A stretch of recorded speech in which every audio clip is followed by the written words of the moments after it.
بسم اللہ الرحمن الرحیم۔ شروع اللہ کے نام سے جو بڑا مہربان اور نہایت رحم والا ہے۔ پیارے دوستو، آج ہم بات کریں گے اللہ تعالیٰ کے ایک ایسے برگزیدہ پیغمبر کی جن کو سمندر میں ڈال دیا گیا اور جن کو ایک بہت بڑی مچھلی نے نگل لیا۔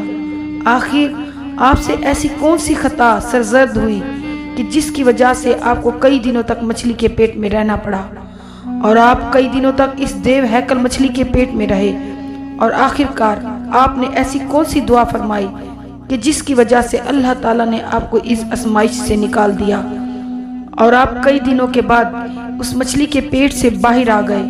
پیارے دوستو، آج کی اس منفرد ویڈیو میں ہم آپ کو حضرت یونس علیہ السلام کے عجیب و غریب واقعات کے بارے میں بتائیں گے، اور اس دعا کے بارے میں بتائیں گے کہ جو حضرت یونس علیہ السلام نے اللہ تعالیٰ کی بارگاہ میں مانگی، اور جس کے بعد اللہ تعالیٰ نے حضرت یونس علیہ السلام کو اس آزمائش سے دور کر دیا۔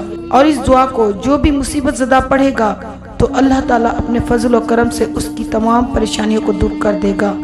پیارے دوستو، حضرت یونس علیہ السلام اللہ تعالیٰ کے ایک برگزیدہ پیغمبر گزرے ہیں جن کو اللہ تعالیٰ نے قوم بنی اسرائیل کی طرف مبعوث فرمایا تھا۔ اور پیارے دوستو، یاد رہے کہ بنی اسرائیل وہ واحد قوم ہے جس کی طرف اللہ تعالیٰ نے سب سے زیادہ انبیاء کرام کو مبعوث فرمایا، اور اللہ تعالیٰ نے حضرت یونس علیہ السلام کو نبوت عطا فرمائی، اور آپ علیہ السلام کو ایران کے مشہور شہر نینوا کے لوگوں کی طرف دین حق کی دعوت دینے کا حکم فرمایا۔ اللہ نے جب حضرت یونس علیہ السلام کو نبوت عطا فرمائی تو اس وقت آپ کی عمر 28 سال تھی۔ چنانچہ اللہ تعالیٰ کے حکم کے مطابق حضرت یونس علیہ السلام نے اہل نینوا کو ایک عرصے تک دعوت حق دیتے رہے اور انہیں اللہ تعالیٰ کی وحدانیت کی طرف بلاتے رہے، لیکن اہل نینوا نے آپ کی بات پر کوئی کان نہ دھرا اور وہ اسی طرح اپنے گناہوں اور برائیوں کے اندر مبتلا رہے۔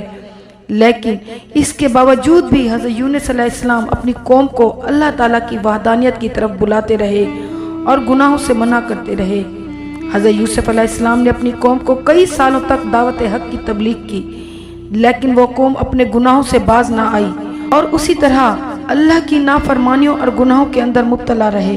اہل نینوا کی اس مسلسل سرکشی اور مخالفت میں حضرت یونس علیہ السلام کو دل برداشتہ کر دیا، اور حضرت یونس علیہ السلام اپنی قوم کی نافرمانیوں کو دیکھ کر ان سے سخت ناراض ہوئے اور ان کے لیے اللہ تعالیٰ سے عذاب الہی کی بد دعا کر کے اس بستی سے روانہ ہو گئے۔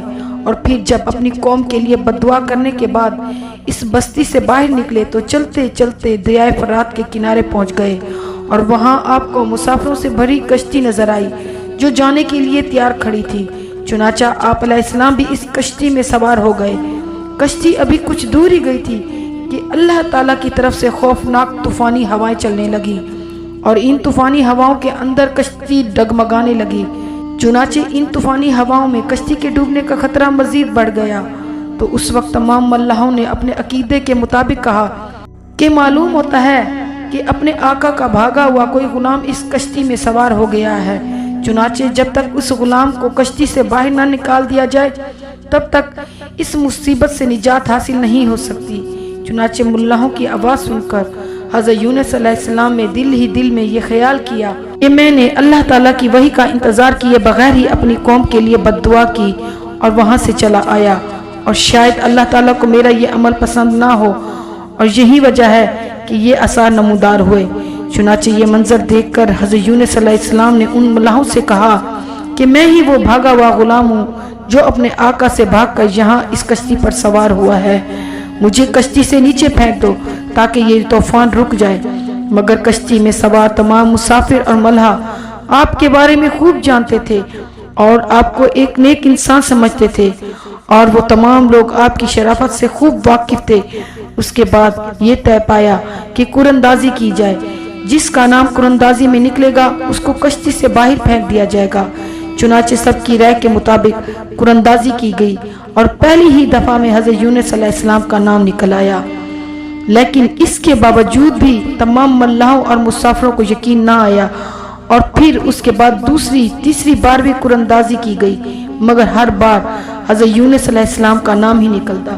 چنانچہ اسی طرح مسافر اور ملحہ اس بات پر مجبور ہو گئے کہ حضرت یونس علیہ السلام کو کشتی سے نکال دیں،